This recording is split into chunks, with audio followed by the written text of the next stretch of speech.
আসসালামু আলাইকুম সবাই, আশা করি সবাই ভালো আছেন। রিসেন্টলি আমি পেন্টিংটা শেষ করেছি আর পেন্টিংটাতে একদমই কম সময় লেগেছে, মাত্র 2 ঘন্টার মতো।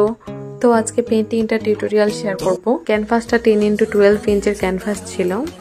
প্রথমে আমি ক্যানভাসটাতে স্কেচ করে নিচ্ছি, এরপর আমি ক্যানভাসের পিছের অংশে তুলির সাহায্যে কিছুটা পানি দিয়ে কভার করে নিচ্ছি। এর মাধ্যমে কালার অ্যাপ্লিকেশনটা সহজভাবে করা যায়। আপনারা চাইলে পানি স্প্রেও করে নিতে পারেন। এরপর আমি ব্যাকগ্রাউন্ডে কালারটা করে নিচ্ছি। পানি অ্যাপ্লিকেশনের জন্য আমার কালারগুলো করতে আরো ইজি হচ্ছিল। এরপর আমি পেন্টিংয়ের আরো ডিটেলসগুলো করে নিচ্ছিলাম। এখানে আমি ফুলগুলো অ্যাড করছি আর তারপর আমি এখানে পাতাগুলো অ্যাড করে নিচ্ছি। ক্যানভাস পেন্টিংয়ের ক্ষেত্রে ফার্স্টে ডার্ক কালারটা ইউজ করতে হবে, তারপর আস্তে আস্তে লাইট কালারটা ইউজ করতে হবে। আর ক্যানভাসটা আরো বেশি রিয়েলিস্টিক করার জন্য এখানে আমি কিছু লেখা অ্যাড করছিলাম। এর মাধ্যমে পেন্টিংয়ে একটু রিয়েলিস্টিক ভাব আসবে। এরপর আমি ফ্লাওয়ারগুলোর কিছু ডিটেলস অ্যাড করে নিচ্ছি। এছাড়াও পেন্টিংটাকে রিয়েলিস্টিক করার জন্য আমি আরো কিছু জিনিস অ্যাড করেছি। ফুল এবং পাতার নিচে শ্যাডো অ্যাড করেছি, আর তাছাড়াও ফ্লাওয়ারের উপরে হোয়াইট কালার দিয়ে কিছু হাইলাইট অ্যাড করেছি।